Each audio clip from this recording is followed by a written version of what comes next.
I'm Bob Short, and this is Reflections on Georgia Politics, sponsored by Young Harris College, the Richard B. Russell Library, and the University of Georgia. We are delighted today to have with us Mr. George Berry, former City of Atlanta official, former State Industry and Trade Commissioner, and a good friend for many years. George, welcome. Thank you, Bob. Grew up in Union County. I did. I grew up, first of all, in Blairsville. My father was a rural mail carrier, and he died when I was very young, just turned 6 years old. Had a sister 14 months younger than me. My mother, who had married young, was in her early 20s, and she didn't know what to do. None of us knew what to do, and I went to live with my grandparents, George and Marybelle Crawford. They lived out on Coosa Creek, just south of Blairsville, on the Mulkey Gap Road. And probably in my early years, those two folks were the biggest influence on me growing up on that little old farm out there. And then my mother remarried and learned, she became a beautician. She went to school over in Gainesville and was able to make a living, and then married a man named Frank Penland, and he built a house in Blairsville, so went back to town, as it were, for during my high school years. And growing up in Blairsville in the 40s and 50s was a great experience.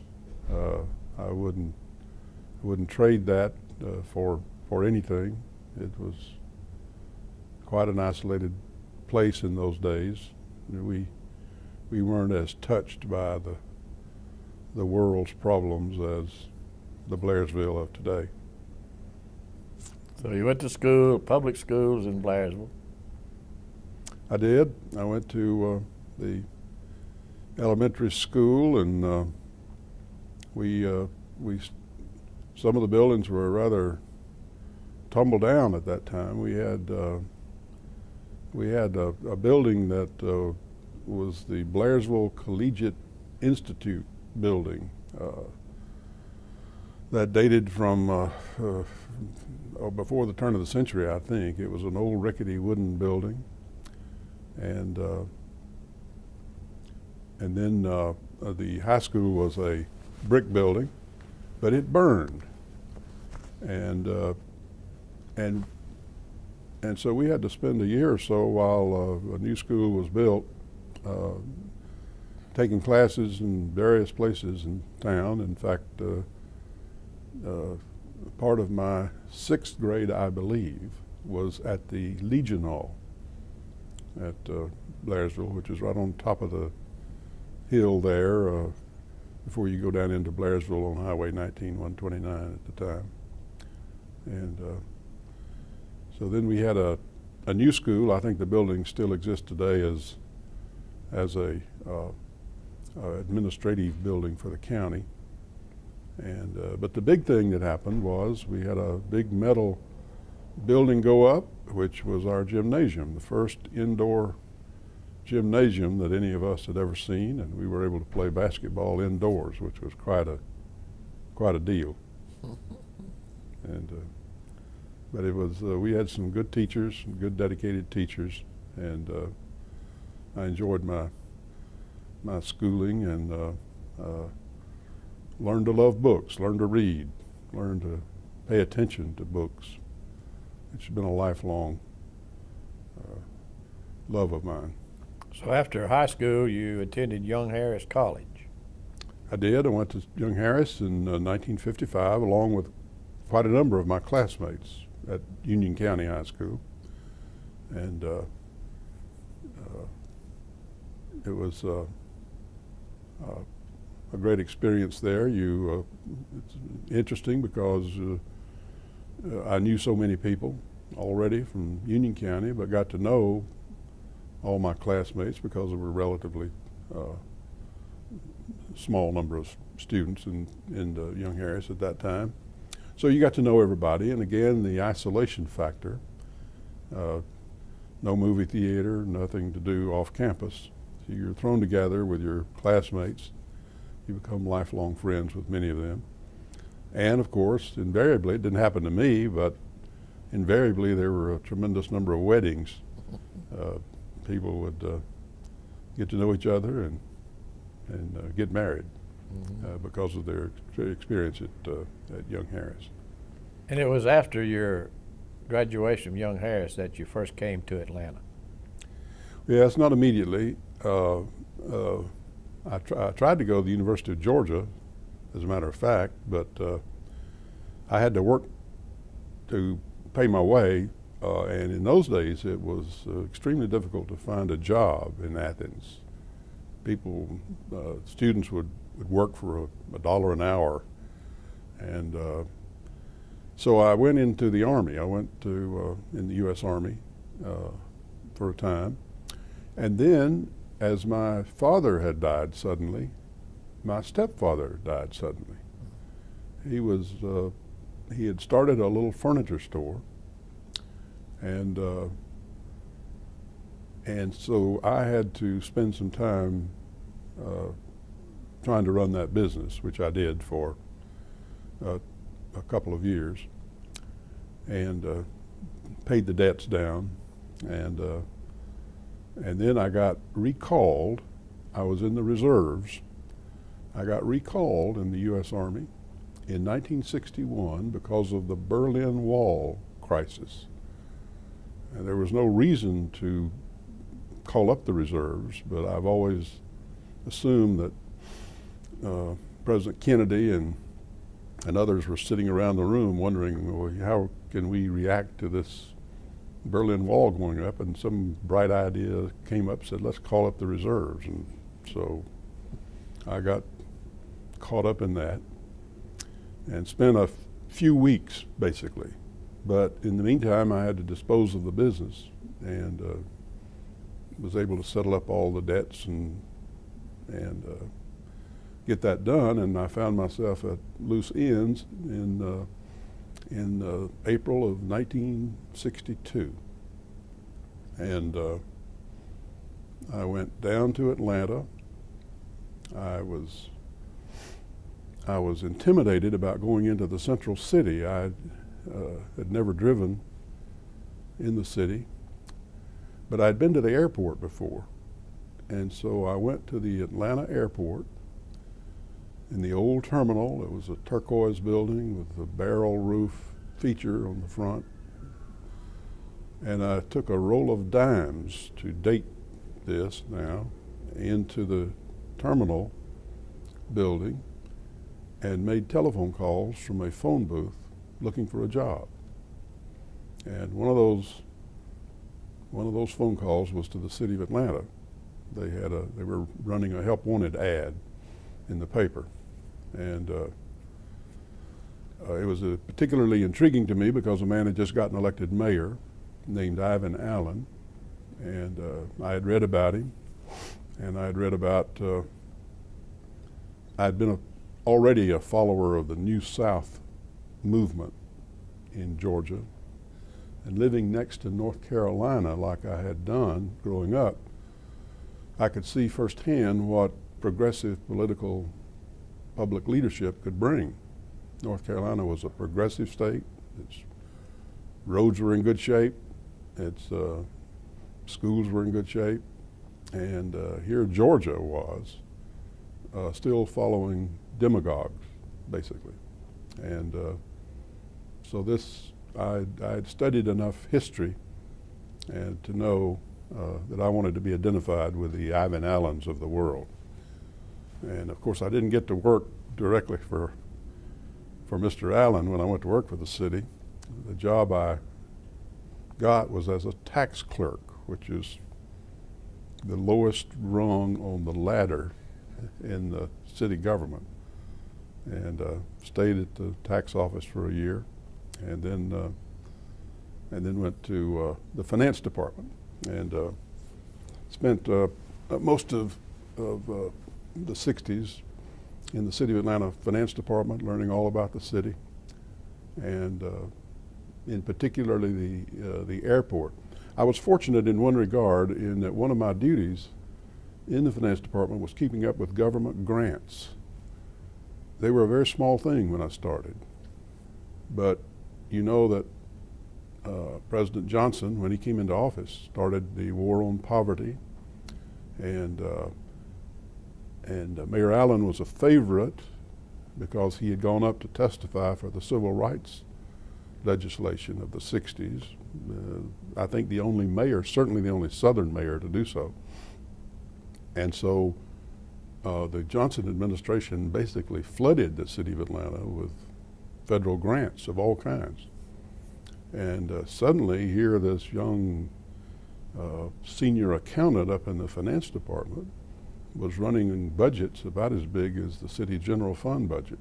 And everybody had to come to me to find out if they could spend this money for that purpose or that purpose. And so at a very young age, I came to the attention of city leaders, which was just a fortunate result of the timing of the times. But one of some of the biggest grants that I was dealing with were for the airport, the expansion of the airport. And so therefore I got to learn the administration of the airport. And later that's where I went to spend most of my later years in the city government, is at the airport. Did you work directly with Mayor Allen? I did finally. It was a great ambition of mine. And toward the end of his term, he hired a young man with a consulting company in Atlanta called Gerald Horton. He hired Mr. Horton to give him a report on how the mayor's office should be organized in the modern time. Before that, the mayor was just basically the mayor and a secretary and a few other people. So Mr. Horton, later State Representative Horton, produced a report and created an organization within the mayor's office. He had a chief administrative officer and a deputy chief administrative officer, and various other positions that would deal with various aspects of city government. And I was fortunate enough to be chosen the deputy chief administrative officer under a man named Dan Sweat, who was the chief administrative officer. And so that happened in the late 60s, and it was, Mayor Allen was one of the great natural leaders of our time. He was a perfect gentleman, and he had come up in business, so he knew how to delegate. He knew how to get things done by using other people and to inspire them and to encourage them. And he taught me lessons that I used for the rest of my career in how to get along with people in a public setting and how to deal with the public. And he was a magnificent leader. He was mayor during a very critical time during the civil rights movement. He was indeed. The city was going through drastic change at the time. Dr. King was assassinated during his time at City Hall. There were very tough moments, but he faced them with courage, and he had established over his life a pattern of contact with Atlanta's African American community. He was trusted by them. They supported his candidacy when he ran in both cases, first time and second time. And so it was easier then, and certainly when you consider how Atlanta handled issues compared to other southern cities. It certainly set Atlanta apart, and it created a image and a reputation that Atlanta is still with Atlanta to this very day. Yeah, enjoys it today. Mm-hmm. The political times of Ivan Allen and the airport, I think, are two of the major reasons that Atlanta is by far the leading city in the South. That's absolutely true, and much of it goes back to Mayor Allen. I worked for 4 mayors, and all of them were special and strong people in their own way. But truthfully, most of what Atlanta looks like today and what Atlanta is today can be traced back to Mayor Allen's 6 points for the 60s. That was his slogan, and it was professional sports and rapid transit and so forth, and good race relations, and so much of what we have today is still his legacy, I think. And obviously good relations with the federal government. Absolutely. We would get calls. It's almost humorous to think back of it now, but we would get calls saying from an agency head that we have a grant here for you. Have an application in by next Friday. And I'm assuming that President Johnson in cabinet meetings would say, I want a grant in Atlanta, Georgia, ASAP. It's particularly after Mayor Allen went up and testified for the Public Accommodations Act and the Voting Rights Act. And so these guys were under pressure to have us a grant. So we would throw an application together and send it up by airmail, and pretty soon the check would come, and it was an amazing time. The city continued to progress under the Mayor Sam Massell, who succeeded Allen. You were there. Yes, I was. Dan Sweat left to become head of the Atlanta Regional Commission, and Mayor Massell was kind enough to appoint me to that position. So I was the chief administrative officer under Mayor Massell. He is perhaps the most underestimated and of the mayors that I worked for. He was a very smart individual, and he saw the big picture, and we would not have, there's no doubt that we would not have MARTA if it had not been for Mayor Massell. And he did things like, for example, when it came time to build a indoor arena for the professional basketball and hockey teams, he said no taxpayer money and held to it. And today it's very common for the taxpayers all across the country and cities to be subsidizing these kinds of projects. But he would not do it as a matter of principle, and did not do it. And the first Omni Arena never cost the taxpayers a dime. Mm-hmm. So he was a very good mayor, and got caught up though in a situation not of his doing with respect to the growth of the African American electorate in Atlanta. They found themselves, due to demographic changes, to be in a majority when it came time for him to run for re-election. And you had this very articulate, very eloquent, very strong, very charismatic young black man, Maynard Jackson, who ran against him and won convincingly. And this would have been in 1970, the fall of '73, to take office in '74. And so I worked for Maynard, and Maynard is the one who appointed me to head the airport. Before we get in the airport, I'd like to take a second to talk about the transition of the city council from the old board of aldermen into the city council and the changes there. Yes, the city was governed by a very odd system to be honest, up until 1973. We had a board of aldermen, and the departments were actually run by committees of these aldermen. The mayor was a weak mayor form of government, although it's hard to think of Mayor Allen as being a weak mayor, or Mayor Hartsfield before him, but that's the technical definition of the system we had. Interestingly, the mayor appointed the committees of the Board of Aldermen, so he had an indirect say-so. And of course, all the department heads of city government respected the mayor highly, and so he was not without power, certainly. But that was the rather odd system that we had.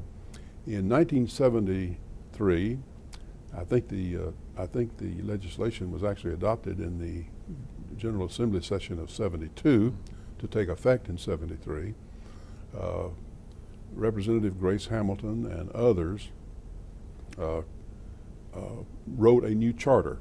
They actually formed a charter commission who wrote a new charter for the city of Atlanta, which changed the system to a strong mayor form of government. The mayor was the chief executive officer of the city, oversaw the department heads on a day-to-day basis, and the city council was supposed to be the legislative branch. They would deal with policy and enact the laws, and that's the system that the city still operates under to this very day. And it racially balanced the members, as I recall. It did. It began that process. Atlanta was changing in any event, and would have elected a majority black city council shortly under any rule that you could have come up with. But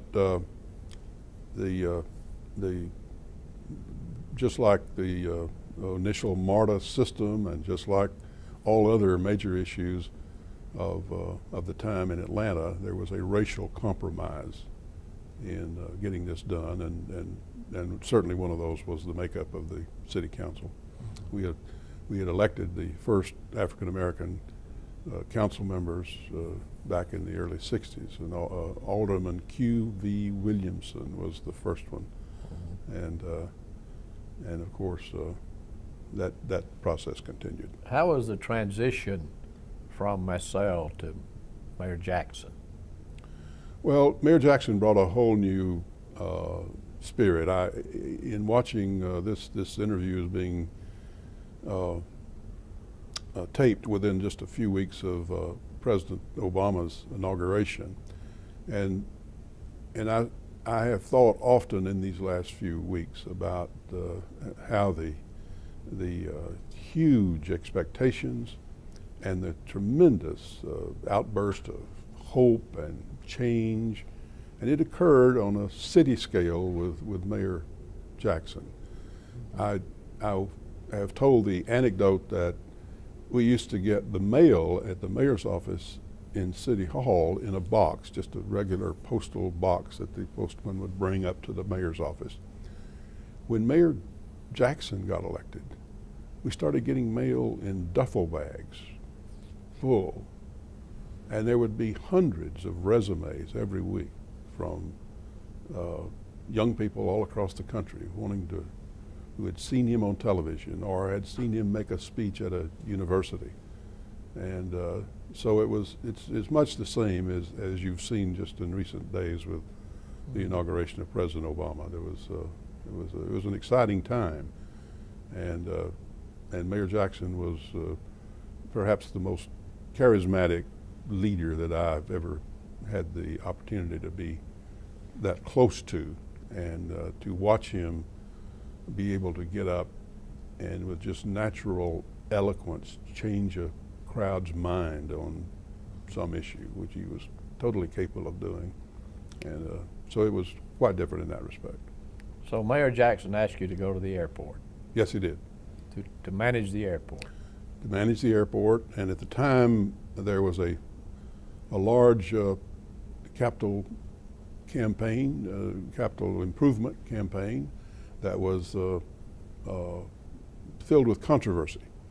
We were doing a major expansion of the airport. We were proposing to build new runways, and the terminal that exists today was to be built out in the middle of the field. We had to buy some 1,200 acres of developed land that was full of subdivisions and clear the way for it. And it was a major undertaking. And as is the case today, almost all those kinds of things are filled with controversy, and people, and they required agreements with the airlines, and it was a very difficult financing thing to go through and so forth. And it was bogged down at the time because Mayor Jackson was insisting that no less than 20% of the total contracting expenditures to be made would be made to minority firms. And that was a radically new approach for the city and for even the Federal Aviation Administration and others.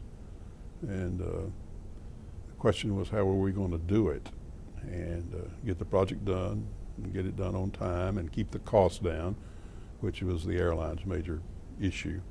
But we did it.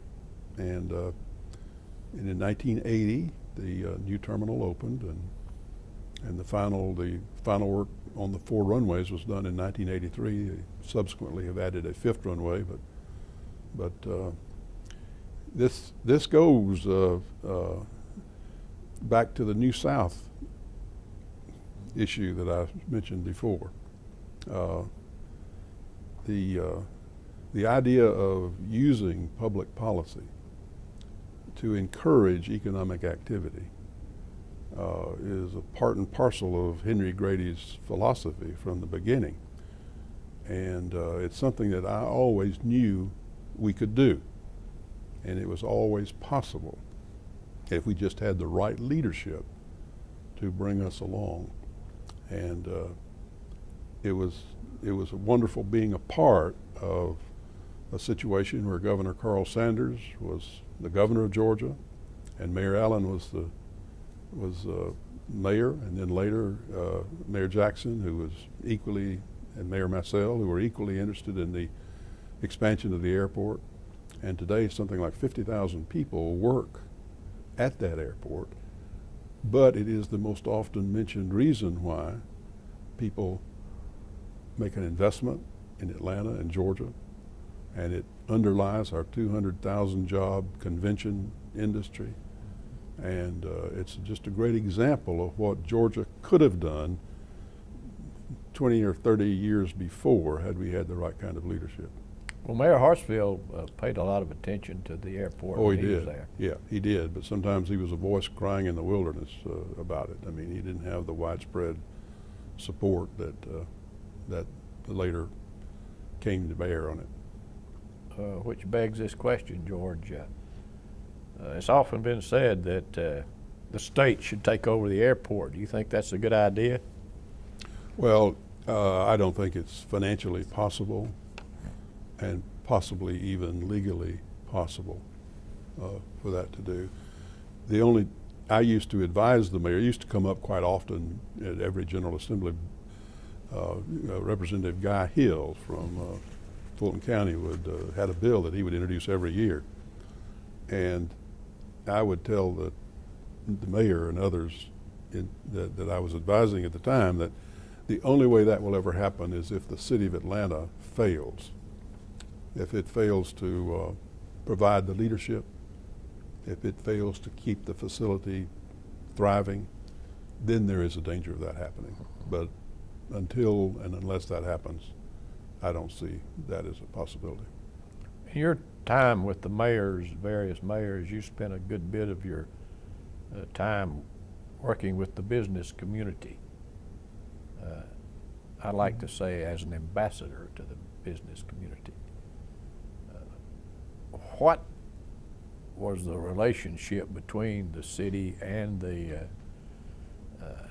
business community during the transition from white to black?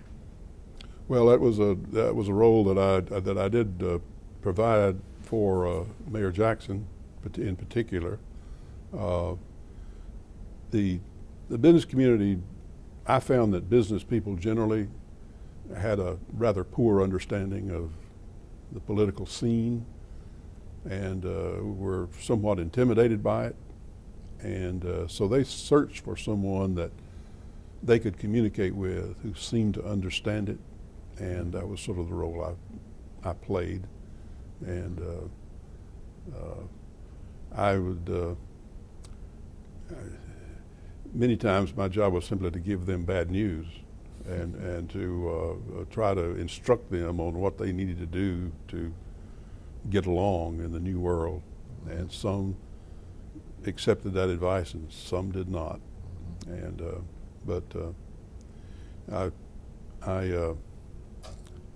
I once told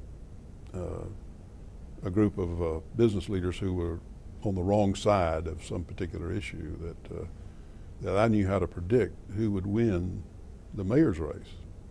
And that was to go to the Central Atlanta Progress annual meeting and go out in the parking lot and read the bumper stickers and bet on the other man. And that's generally the way I found the business community.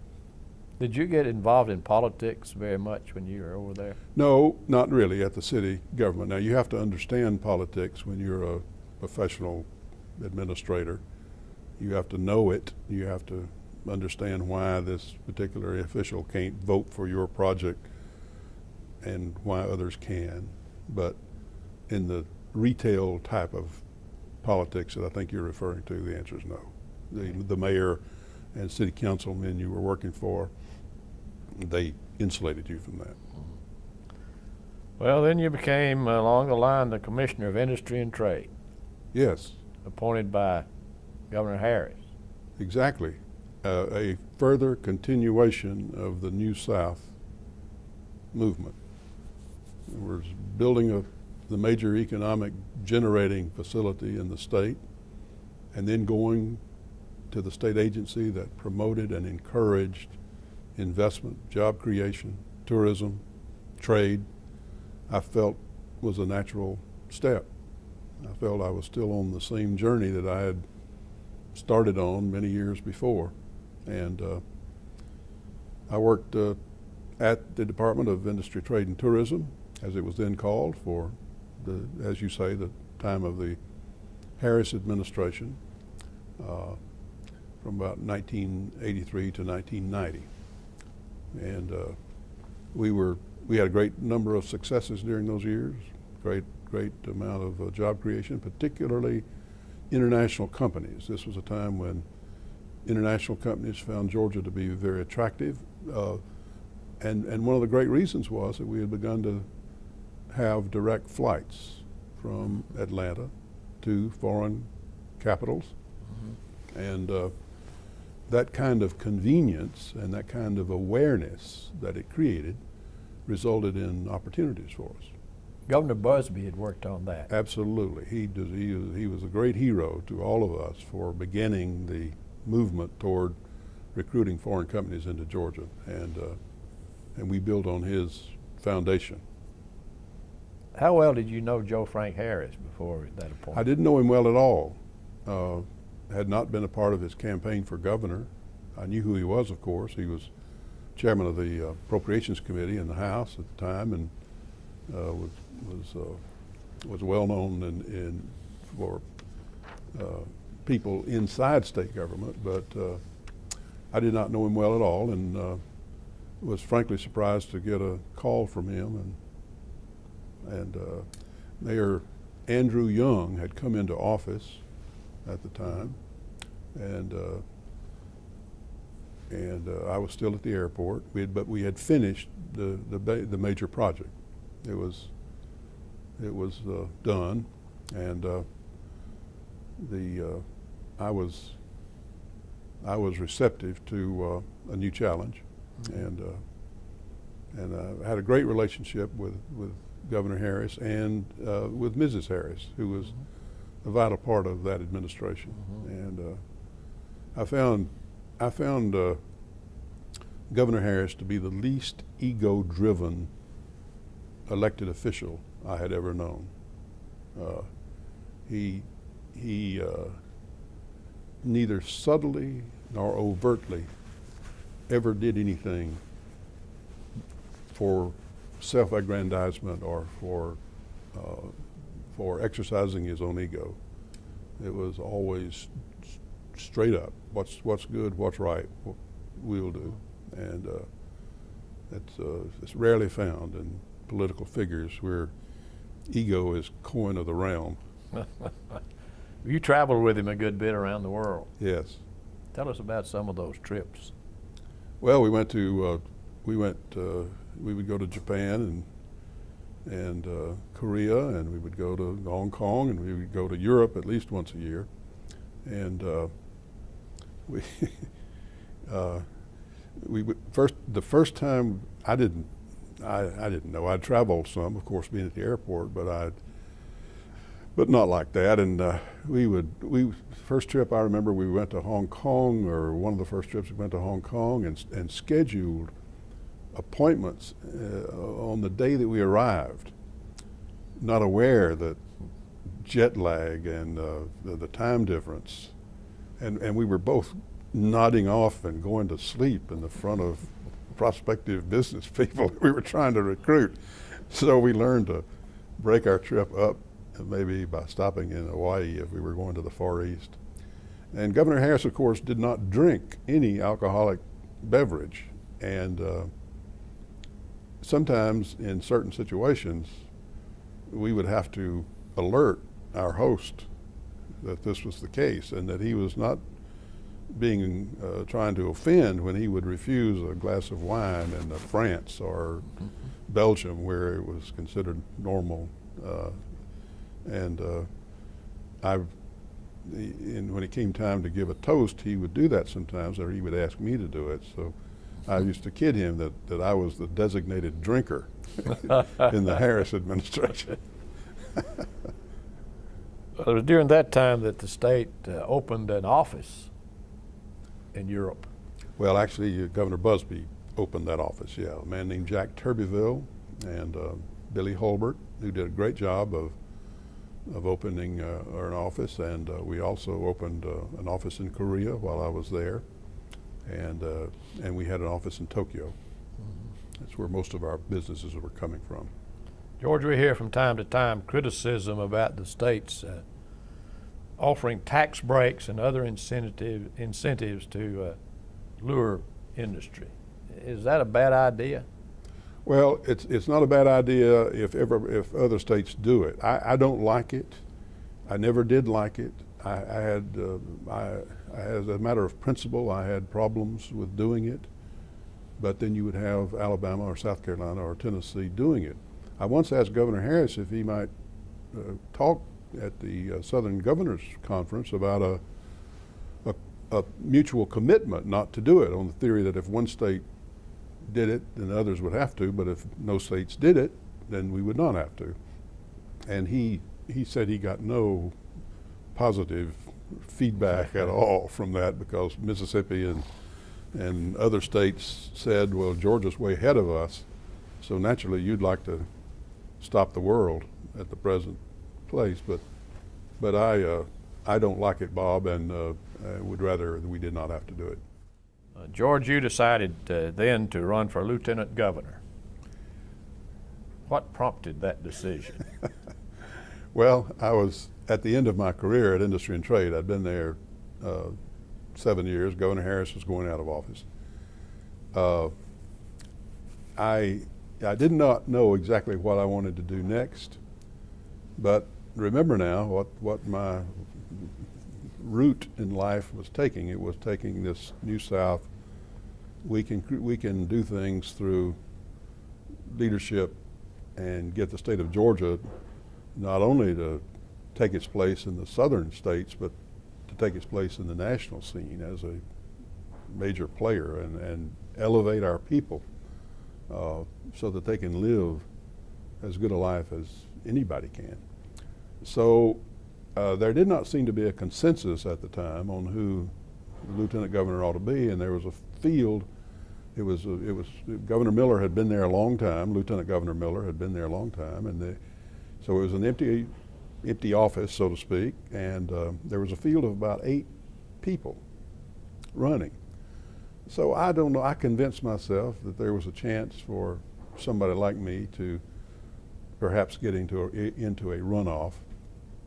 And so I made the plunge. I always thought and told my wife that I would always doubt myself if I didn't do it. I'd always wonder if I could have done it and didn't do it. And I didn't want to say when I was sitting on the porch at age 75, which I'm nearing now, that back in 1990 I could have reached, but I didn't reach.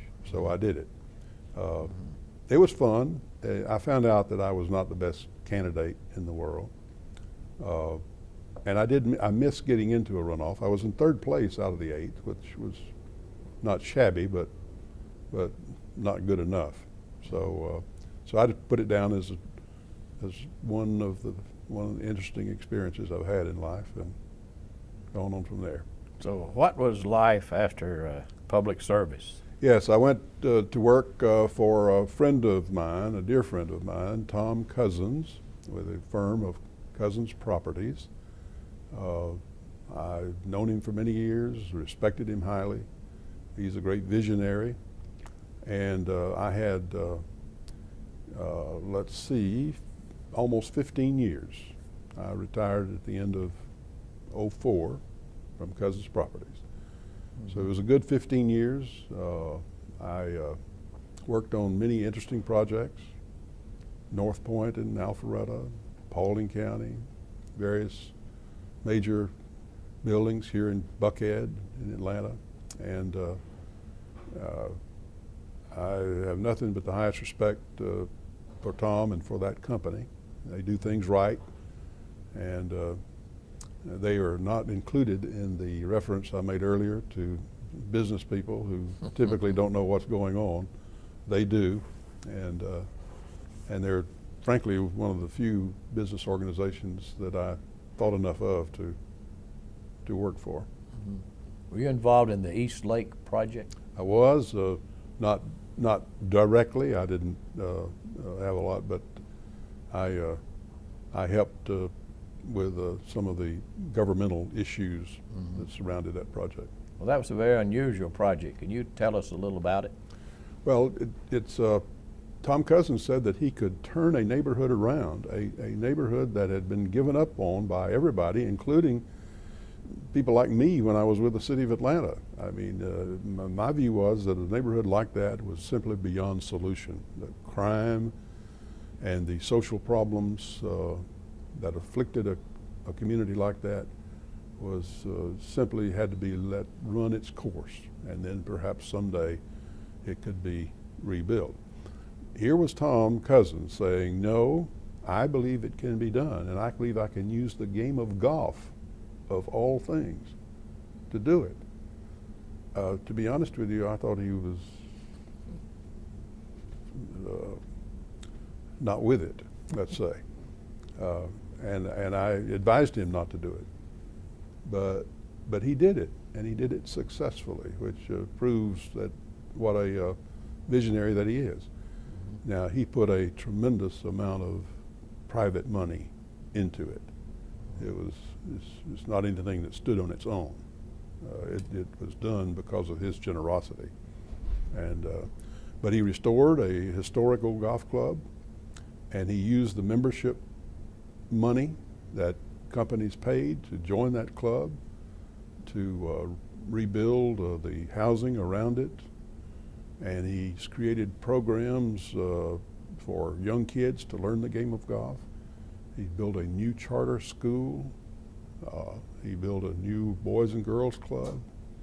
And then all of a sudden, as usually happens, private individuals have started fixing up and buying and restoring and remodeling private properties, homes. So East Lake is on its way to becoming a thriving community. And just because this one man said I can do it, where all others have failed. and he did. It's a well-known golf course because of Bobby Jones. Yes, Bobby Jones' family had a home joining the golf course, and that's where he learned to play golf. And he represented East Lake in his tournaments that he played as a golfer. Somewhere along the line, you were asked by Governor Miller to be involved in the formation of the Olympics, particularly from the financial standpoint. Mm-hmm. The state created an authority called the Metropolitan Atlanta Olympic Games Authority. And Governor Miller talked to me about it, and I initially declined, and he appointed a very fine man, Harvey Mathis, Atlanta real estate executive, well-known, well-respected. And tragically, within just a few weeks, Mr. Mathis died suddenly. And so I talked to Governor Miller again about it, and I said, okay, I know this needs to be filled, and I will do it.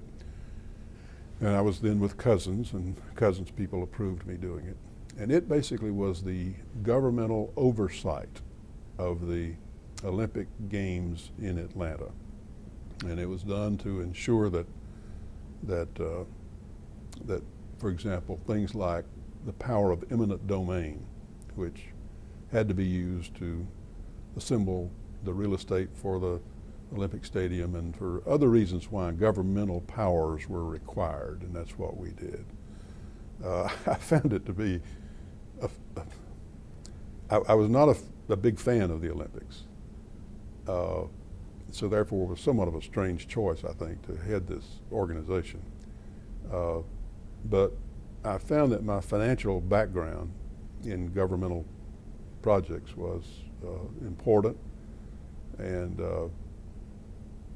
I found that the people involved in the Olympic organizing committee had drunk the Kool-Aid, so to speak. They were emotionally, psychologically involved.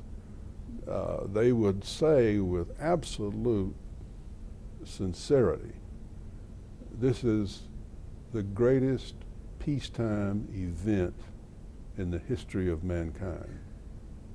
And they would believe it. And I would look at them with thinking that they were going to suddenly break out laughing, but they didn't laugh. They were totally serious. And so I got off to a rocky start with Mr. Payne, Billy Payne, who was the father of the Olympics and the guiding force behind it. But I think over time that working with people like A.D. Frazier and others, that I did not want to become an obstacle.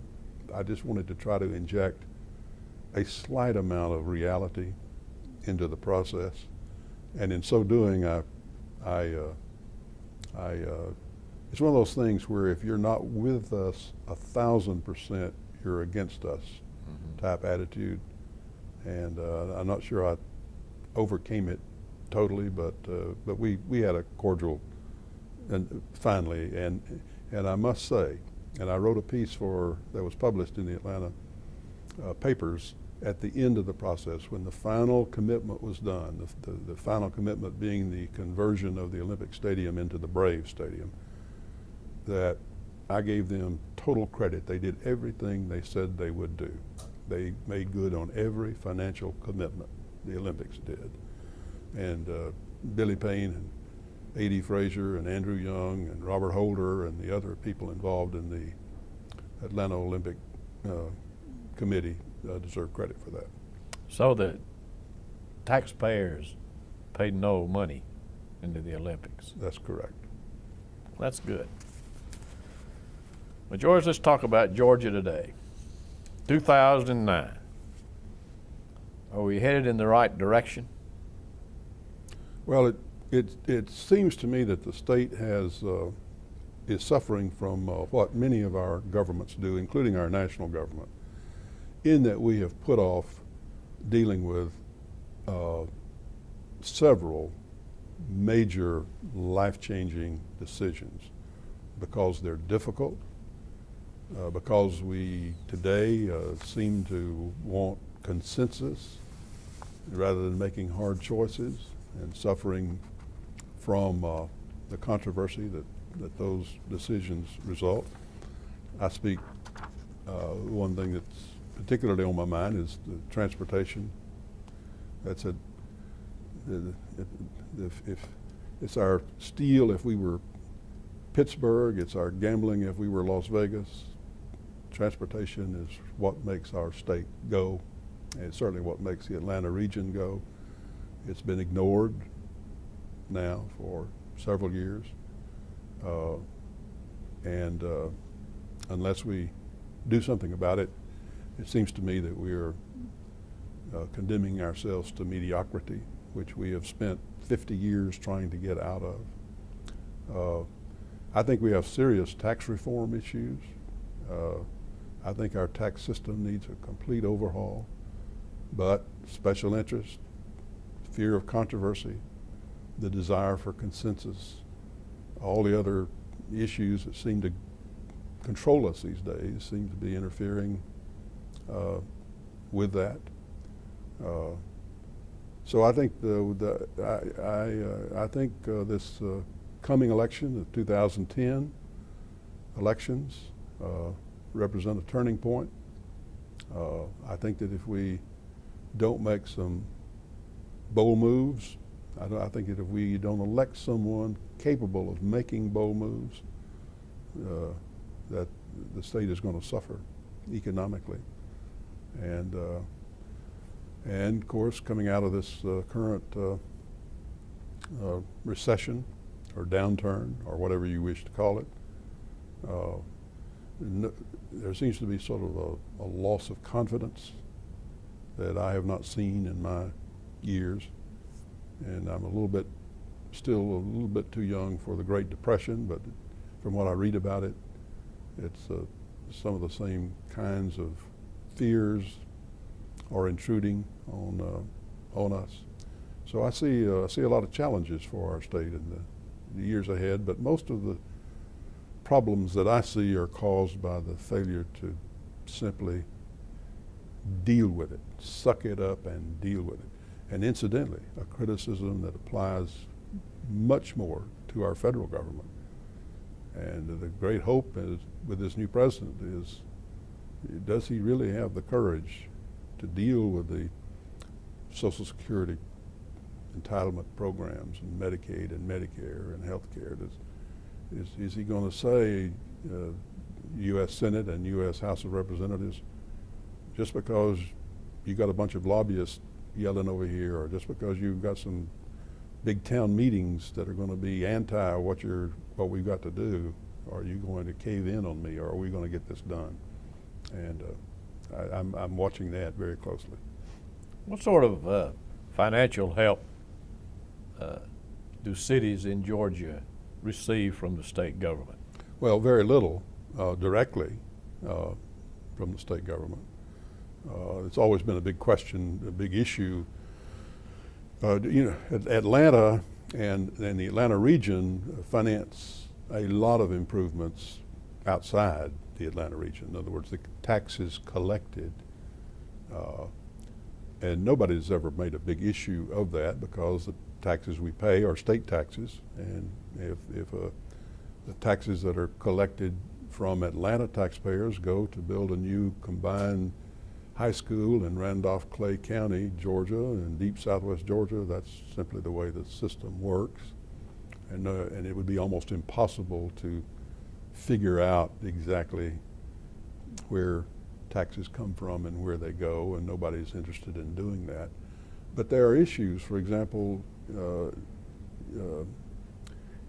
with Grady Hospital, we found out years ago that people were in other counties in Georgia were sending their AIDS patients and other chronic illness patients up to Atlanta, and all they had to do was create an address, create a local address, and you then are accepted at Grady Hospital.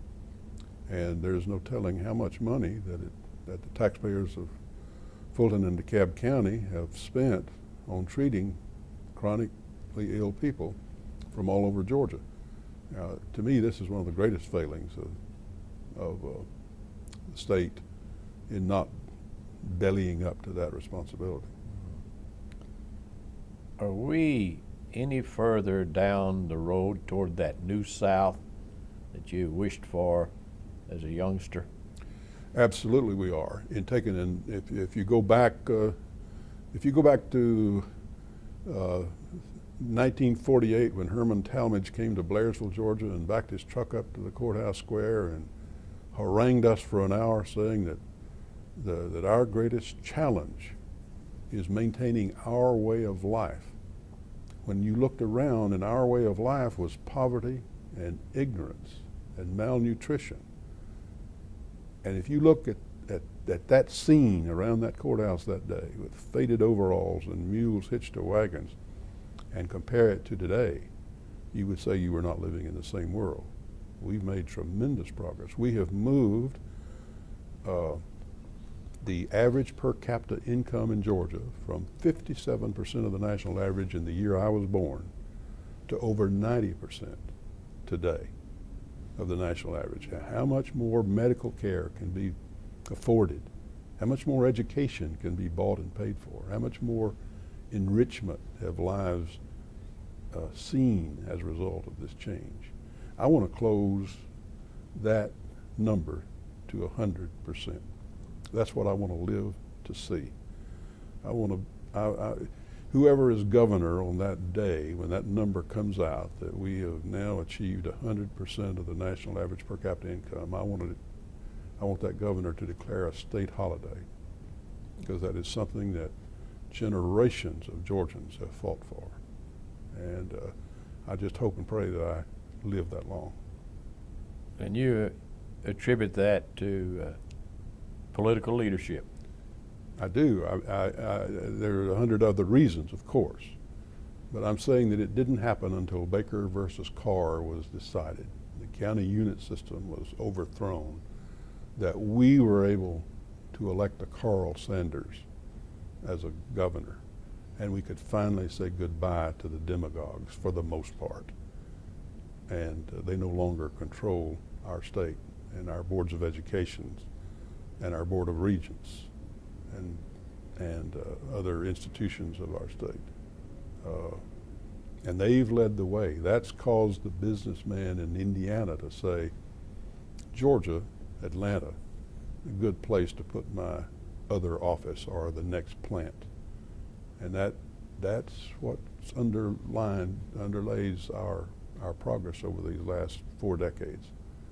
And so I think Henry Grady would be a very proud man if he saw that we finally caught on to what he was saying, that we finally caught on after all this time,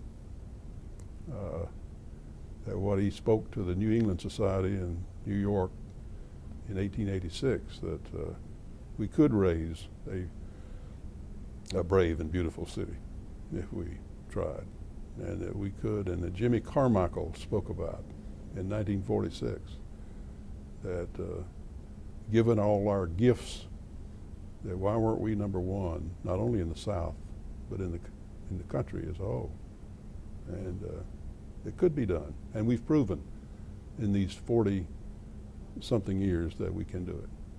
Now, we can't allow it to fail at this point. You've had a wonderful career. You've been a great public servant and a great Georgian. You're very kind. I appreciate that. And looking back over that, what do you feel has been your greatest accomplishment?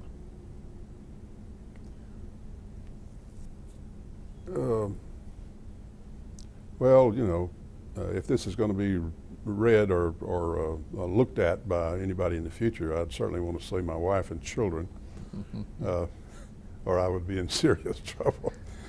Going again to the big picture, and as corny as it sounds perhaps, that through my efforts in helping people like Mayor Allen and in helping people like Governor Harris and being a part of the economic revolution that's occurred in our state, the fact that I've just been able to add the smallest iota to that is the pride I take in the career I've had. I've not been a major player.